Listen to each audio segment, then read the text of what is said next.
Something unusual is happening at Burkina Faso. Let me show you. We do not feel sorry for ourselves. We do not ask for someone to feel sorry for us. A military government building railways, nationalizing gold mines, manufacturing its own steel, and doing all of it while fighting the deadliest insurgency in the world. Now look at this city. 3.7 million people live here. It is one of the fastest growing capitals in Africa. In Burkina Faso. We're in Burkina Faso. And Burkina Faso. And it has a problem that no amount of growth can solve. This is Ouagadougou, a capital of Burkina Faso, and the nearest ocean, the nearest port, the nearest place where a cargo ship can dock is over 1,000 kilometers away, across somebody else's country. That distance isn't just geography, it is a tax on every bag of rice, on every liter of fuel, every sheet of roofing metal. Every single thing this country imports carries an invisible extra fee which makes life more expensive, business less competitive, and development almost impossible. Economists have a name for it. They call it the landlocked penalty. These countries are highly dependent on the infrastructure, transport, and ports of their neighboring coastal nations. This dependence makes it difficult for them to fully integrate into global markets, particularly in manufacturing. The United Nations says landlocked developing countries trade 30% less than their coastal neighbors. For Burkina Faso, it means a bag of imported rice costs roughly a third more than it would in Accra or Abidjan. Fuel is more expensive, medicine is more expensive, building materials are more expensive. But there is a plan to change all of that. A 950-kilometer standard gauge railway from the heart of Ouagadougou to the deepest port in West Africa, Tema, Ghana. A corridor that could slash logistic costs by 40% and transform Burkina Faso's entire economic future. There is just one problem. Actually, there are several problems. A military junta that dissolves all political parties, an insurgency that contests or controls 24% of the country's territory, a $3 billion funding gap, and the fact that this railway has been proposed and abandoned at least 6 times in the last 2 decades. This is a story of the railway Burkina Faso cannot afford to lose and why building it might be the hardest infrastructure challenge.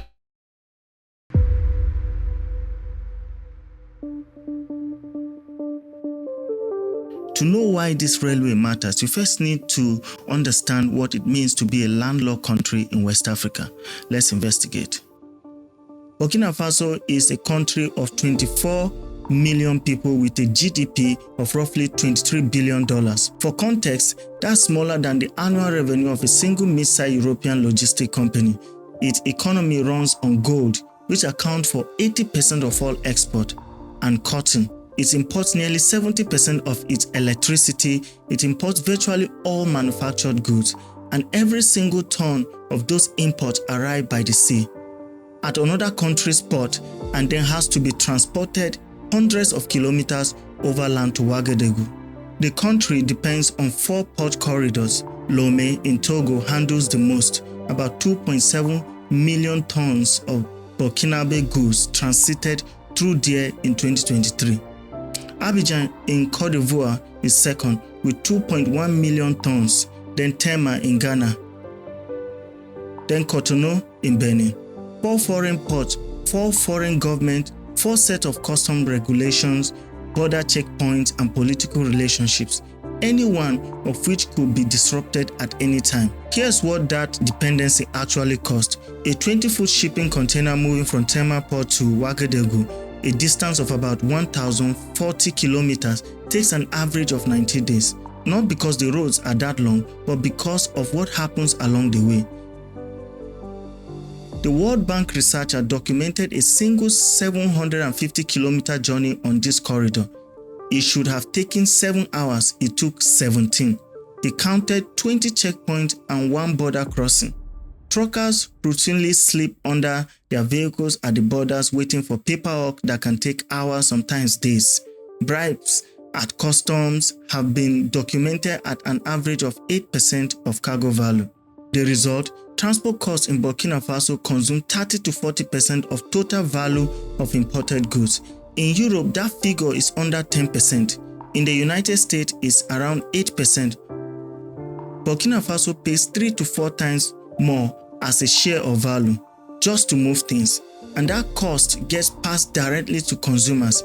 If you live in Ouagadougou, your rice is more expensive, your fuel is more expensive, the cement for your house, the medicine at your clinic, the textbook in your school, the landlocked penalty touches everything.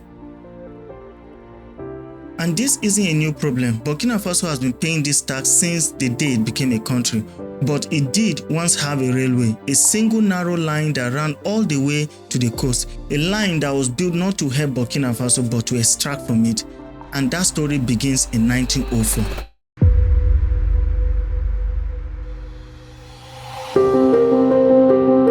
On the 12th of January 1904, French colonial engineers broke ground on a railway from the port city of Abidjan into the interior of French West Africa. The purpose was simple and brutal. Move raw materials, cotton, leather, cola nuts south to the coast for export to France, and move labor, conscripted labor, towards coastal plantations. The territory they were building through was called Upper Volta.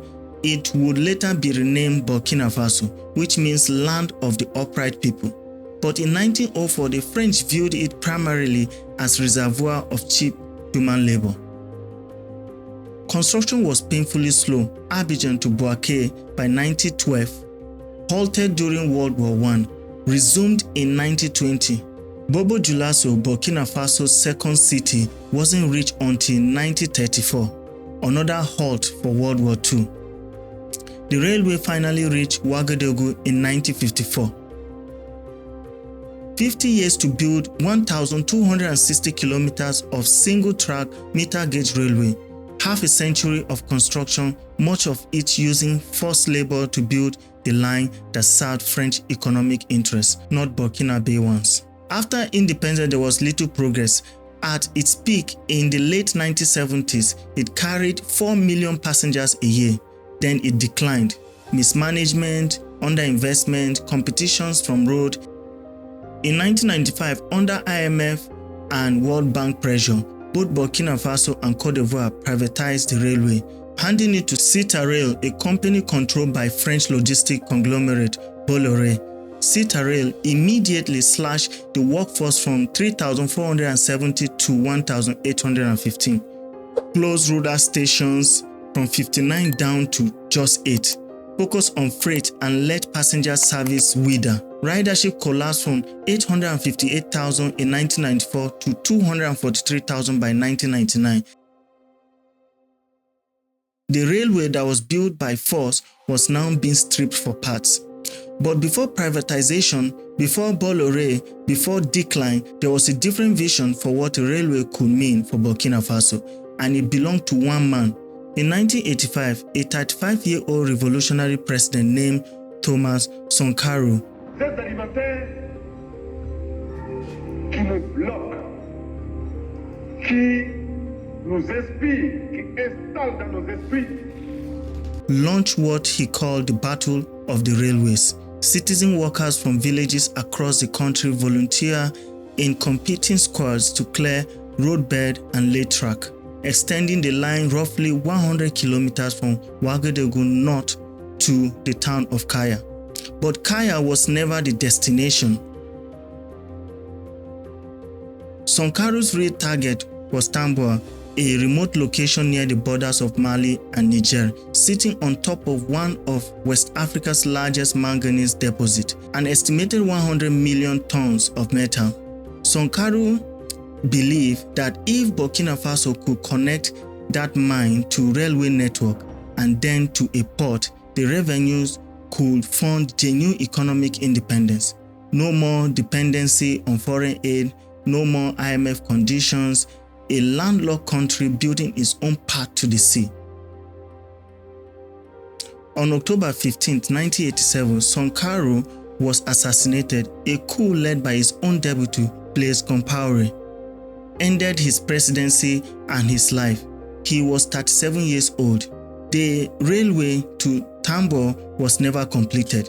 For nearly 4 decades, that roadbed has sat there, a reminder of what might have been, but in 2024, something began to change, not from the north, from the south, from Ghana.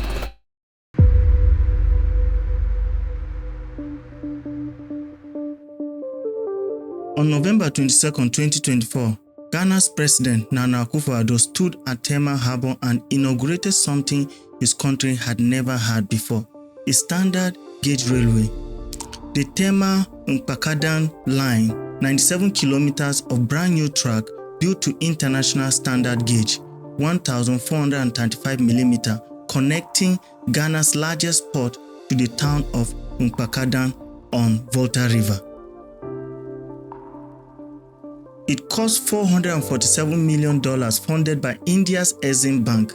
It was built by Afcon's Infrastructure, an India engineering firm, and it features a 300-meter bridge over the Volta River, described as the first railway bridge of its kind in Africa, along with 8 stations, 11 road underpasses, and more than 20 overpasses. But here is the thing. This railway was never meant to just serve Ghana.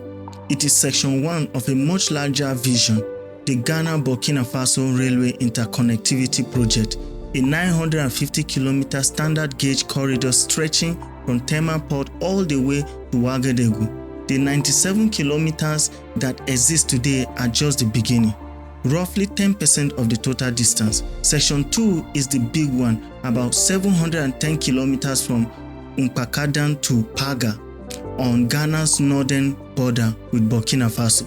The route would pass through Ghana's eastern and northern regions, connecting some of the country's most underserved communities along the way. The estimated cost $2.9 billion, nearly $3 billion for a single section of the railway. And then there is section 3, the Burkina Faso side, approximately 320 kilometers from Paga border, crossing through Tenkodogo and Kombisiri into Ouagadougou. The procurement process tells its own story. In 2017, the project was formally agreed. Transactions advisors were appointed in 2018. By 2021, 2 final bidders submitted proposals. The Frontline Consortium, which includes Dutch BAN, Siemens, and Portuguese engineering giant Motal Engil, and a company called African Global Development. Construction was supposed to begin in early 2022. It didn't. The project remains in what can politely be described as an advanced state of planning. But something interesting is happening on the Burkina Faso side. In late 2024, the country's military government led by Captain Ibrahim Traoré announced the creation of a new state-owned company called Faso Rail. Its purpose to manufacture rails, sleepers, spare parts, and freight wagons domestically inside Burkina Faso by Burkinabe workers. Traoré physically launched the project in December 2025 at Yindi, outside Ouagadougou, with $53 million earmarked for initial railway works beginning in 2026. The state holds 95% stakes. It's small scale compared to full corridor, but the symbolism is enormous. Because Traoré said something when he announced this that would have been very familiar to Thomas Sankara. He said, "We want standard compliant rails to have modern trains. We will set up the factory that produces rails. It will be Burkinabe who will work there." Then in September 2025, Ghana and Burkina Faso signed a new railway cooperation agreement in Accra.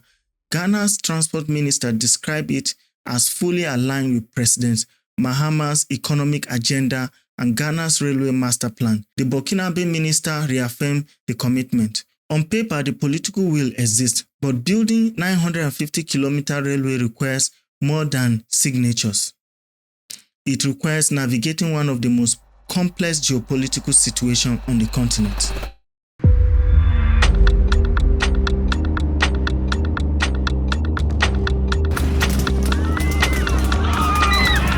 To understand why this railway is being built now and why it might actually be different from 6 previous failed attempts, you need to know the political earthquake that has reshaped West Africa in the last 3 years. On September 30, 2022, a 34-year-old army captain named Ibrahim Traoré seized power in Burkina Faso. It was the country's second coup in 8 months. Traoré overthrew Lieutenant Colonel Paul Henri Damiba, who had himself overthrown the elected president Roch Kabore in January. 2 coups in 1 year. The young captain, who modeled himself explicitly on Thomas Sankara, quickly consolidated control. Then things got really interesting. In September 2023, Burkina Faso joined Mali, Niger to form the Alliance of Sahel States, a new military and political bloc. In January 2024, all 3 announced they were leaving ECOWAS, the Economic Community of West African States, the trade bloc that had governed regional commerce for nearly 50 years. The exit became effective in January 2025. This is not just a political statement. ECOWAS membership meant free movement of goods and people across borders. It meant preferential tariffs. It meant a shared trade framework. Without it, Burkina Faso faces real possibility of new custom barriers, new tariffs, new friction with the very countries its trade corridors pass through. At the same time, Traoré expelled French forces from Burkina Faso, expelled the French ambassador, banned French media outlets, dropped French as an official language, and invite Russian military personnel. African Corps, the successor of Wagner Group, to provide security. Around 100 Russian personnel are based near Ouagadougou. Foreign direct investment collapsed from $670 million in 2022 to just $83 million in 2024. Western financing dried up. The International Monetary Funds and the World Bank, which Traoré has rejected on principle, are no longer funding partners. Now, here is where the railway comes in. Look at the map. Burkina Faso's only existing railway runs to Abidjan through Côte d'Ivoire, and relations between Traoré's government and Abidjan have deteriorated sharply. Traoré has publicly accused Côte d'Ivoire of harboring destabilization plot against his government. The Abidjan corridor, Burkina Faso's historical lifeline, is now politically compromised. Ghana offers something different. It's English speaking in a francophone region. It operates outside the CFA franc system. It has no ties to what Traoré calls Francafrique. And under President Mahama, it has been deliberately warmed towards the Alliance of Sahel States. When Traoré attended Mahama's inauguration in January 2025, he reportedly received the loudest applause of all 21 African heads of state present. The $70 million that Burkina Faso just spent on hydrocarbon storage terminal at Tema port, that's not just about fuel supply, it's a strategic foothold, a physical stake in Ghana's port infrastructure. And the railway is the permanent connection that will connect that stake meaningfully. The railway isn't just about cheaper rice in Ouagadougou. It's about a landlocked military government cut off from its traditional allies, trying to build a new path to the sea through one coastal neighbor it still trusts. And it's not just Burkina Faso that will benefit. Mali and Niger, the other 2 Alliance of Sahel State members, both landlocked, could route their trade through Ouagadougou to Tema. Mali currently sends 400 trucks a day through Dakar. Niger depends on Cotonou for 75% of its import. Both now face rising costs after leaving ECOWAS. Ouagadougou, a Sahelian freight hub connected by standard gauge rail to Tema port, could serve the entire alliance if it gets built.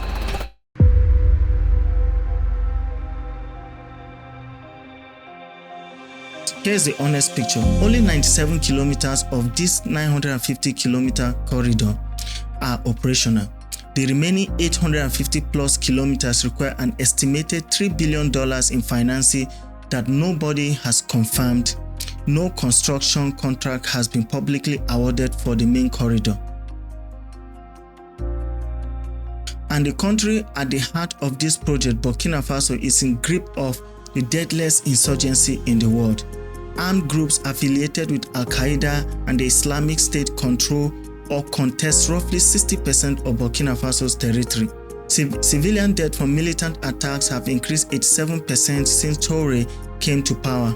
3 of the 5 deadliest attacks in the country history happened in the last 2 years. The proposed rail route from Paga to Ouagadougou runs through southern Burkina Faso, less affected than the devastated north, but not immune.